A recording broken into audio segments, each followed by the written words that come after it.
we have candidate for Congressional District 3, which I live in, Dean Phillips, who's running against, oh, God, Eric Paulson. Dean, are you there? I'm here. Good to be with you, Hunter. Yeah, great to have you on. So why don't you first tell me, why did you get into this race specifically? What motivated you? What inspired you to run against Paulson? Well, it's a responsibility, Hunter. I watched the 2016 election with great dismay, and the night of the election, I was with my family and really watched through the lens of my daughters, who at that time were 18 and 16, and saw their fear and their anxiety and their tears. And I woke up the next morning, and at the breakfast table, I promised them that I would do something. And that doing something has become this run for Congress. And I immediately turned my attention to Eric Paulson after that promise to them, and a man who his votes don't match his quotes, who talks like Jim Ramstad but votes like Michelle Bachmann. And Hunter, I've long thought that the Constitution has anticipated a president like Donald Trump, but it did not anticipate a Congress filled with so many who are bought and sold and who lack courage. And I'm afraid Congressman Paulson is the poster child for that lack of courage. And we need a check on the executive branch now more than ever.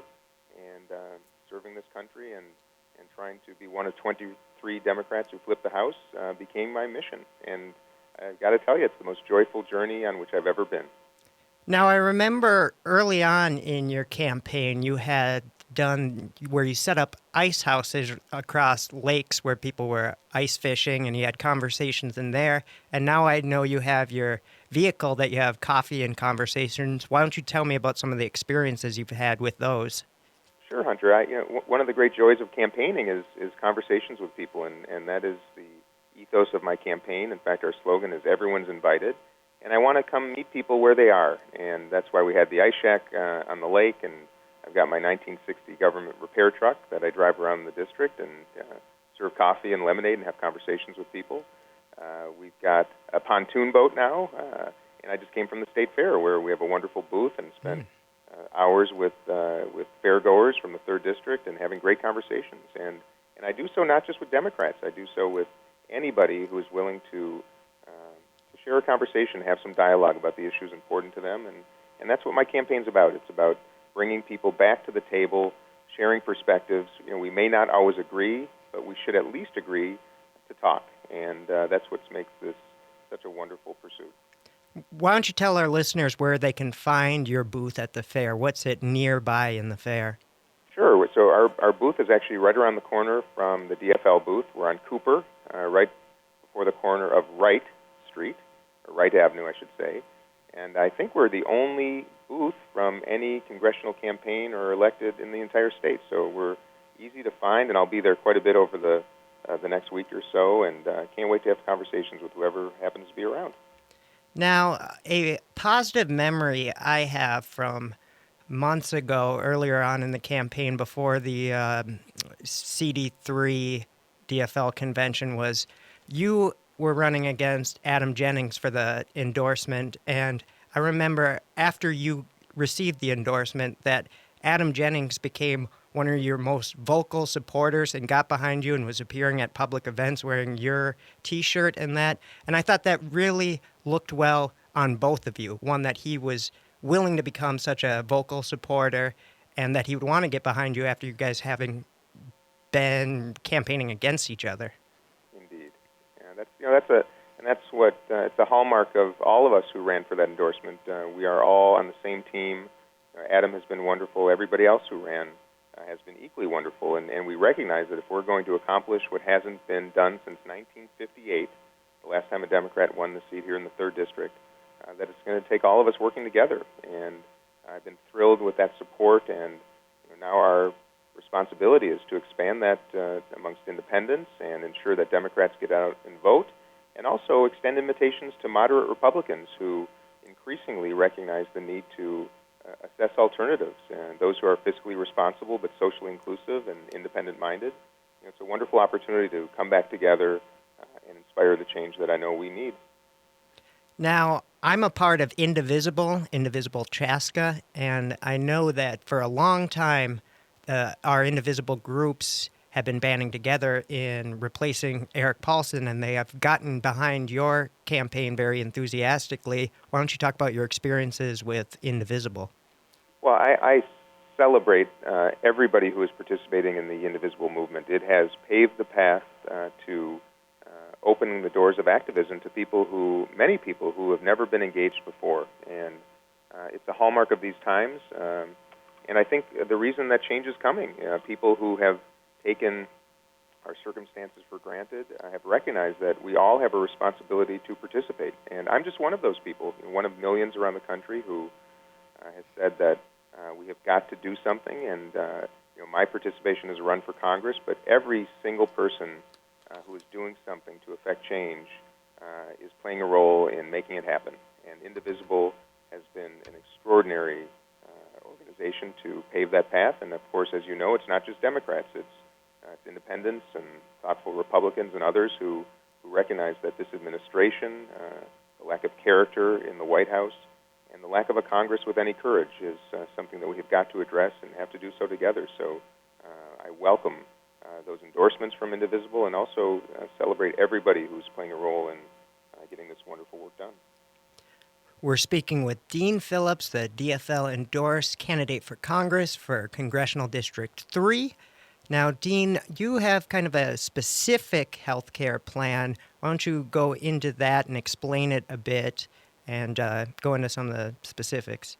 Sure. Well, I believe that it's time that our country makes the moral decision to ensure that everybody has health care when they need it, no matter one's age or income or geography or condition. Those are the principles and values that most of the people with whom I talk share. And I talk to too many people, Hunter, who are an illness away from bankruptcy, who can barely afford their insurance premiums, who pay thousands of dollars a month for either medication or for care for a loved one. And that is incongruent with the principles and values of the people that I speak with. And so the first thing I will do, should I have the honor of serving in Congress, is to immediately address the gaps in the ACA, ensure that our insurance markets are stable with reinsurance, and ensure that this plan and program works as well as it possibly can. That's the beginning. And then I'm a proponent of expanding Medicare as a buy-in option for everybody in this country. I'm a small business owner, and I know, like any small business owner, how difficult the current insurance environment is. And imagine a plan like Medicare that is easy to understand, available to everybody, affordable, and especially for people who are now buying on the individual market, would have as an alternative to private or nonprofit insurance plans. It would strengthen Medicare because people are buying into it. And if Medicare becomes stronger, the leverage to now negotiate pharmaceutical pricing would save tens of billions of dollars a year for all taxpayers in this country. And eventually, we have to turn our attention to the care delivery model. So my plan dictates and mandates that we change our incentive system to go away from rewarding procedures and hospitalizations and instead make investments in keeping people healthy. So invest in prevention. Once we make that change, we will lower the cost of care in this country. We will make care available to everybody and do so in a manner that I think both sides of the aisle could actually get behind. And I'm a proponent of a notion called Medicare Extra that has been introduced by the Center for American Progress. I think that's the most sensible and most importantly achievable ways to ensure that everybody in this country has health care when they need it, and that we're not the only developed nation in the entire world that hasn't made the decision to do so. Now, if elected, what would be your first plan of action when you got into Congress? Well, I believe, as you might know, Hunter, that campaign finance reform is the hallmark of my candidacy. And I say so because I believe it is foundational to address if we hope to achieve anything that's important to us. And when I say us, I mean everybody. Any issue that may be your number one, I hope that number two becomes campaign finance reform, because the money in politics is creating dysfunction, discord, and the inability to get things done. And that's why I want to start with that. I want to expose the truth, which is a very unfortunate and very corrupting truth about how this system operates. And I want to elevate ideas and solutions so that we can return power to people. And right now, special interests own too many members of Congress. Eric Paulson has been bought and sold. He's the sixth largest taker of PAC special interest money in the entire U.S. Congress of 435 people. And you cannot make principled, independent decisions on behalf of your constituents when you are the recipient of so much money from interests that are doing everything they can to ensure that the status quo exists, even though we want change. So that would be my first priority, because if we can change that, then we can start taking on the tasks that are in front of us relative to healthcare and education and the environment and human rights. The issues that right now are just caught in the dysfunction of a Congress that is not getting its work done. And I intend to be the biggest advocate for change and the most vocal member of Congress for removing the influence of affluence. I love that answer, and you're totally walking the walk on that stance. Why don't you talk about how you've raised money for your campaign? I am, Hunter, and I thank you for bringing that up. I'm the only candidate that we're aware of in the entire country that refuses all PAC money, all special interest money, all money from federal lobbyists, and all money from current members of Congress, because they also use money to influence votes, whether it be for leadership positions or legislation. And I think we need to migrate to a system that creates a level playing field for any candidate and, frankly, inspires candidates to participate. So too many people who have great ideas and wonderful aspirations forego runs for public office because they realize the money is so suffocating. And I want to run the most principled campaign that this nation has known in many, many years. And if the 3rd District embraces that and sends me to Congress to represent it, I believe we can start affecting change, and this one voice can become a chorus. And that's why the support of 54,000 people so far, individuals, have made this possible, because I'm still powering up the campaign only with people, and my contribution has been $5,400 and the use of my office and campaign truck and my pontoon boat. And I think we can do this better, and that's why I've challenged Eric Paulson to run our race in the Minnesota way, which would get rid of all the PAC and special interest money, all self-funding, and also remove the outside spending, which will probably be over $20 million alone spent in our race in just the coming 80 days or so. And we have got to do better, and I'm walking the talk, and encourage anybody who might be interested to come along. We've got a lot of room on this bus. Now, why don't you tell people how they can get involved? Our station is located in CD3, and our signals reaches almost the entirety of CD3, so I'm sure there's a lot of people that would love to be involved with your campaign. Well, thank you. Hunter, the best way to become engaged is to begin following us on Facebook and go to our website. You can sign up to become a volunteer and support this effort. Or you can pop by our campaign office. We call it the Conversation Cottage. It's at 478 2nd Street, right in the heart of downtown Excelsior. And we are open 7 days a week. We have a wonderful staff and volunteers that are always there if you want a sign or a T-shirt or magnets, or want to get involved in phone banking or door knocking, or spending time with our wonderful family of volunteers. We have over 1,000 people active every day doing the wonderful work of this campaign, and I invite everybody, whoever's listening, friends, family, Democrats, Republicans, Independents, everybody in between, to come along. And that's why my slogan is everyone's invited.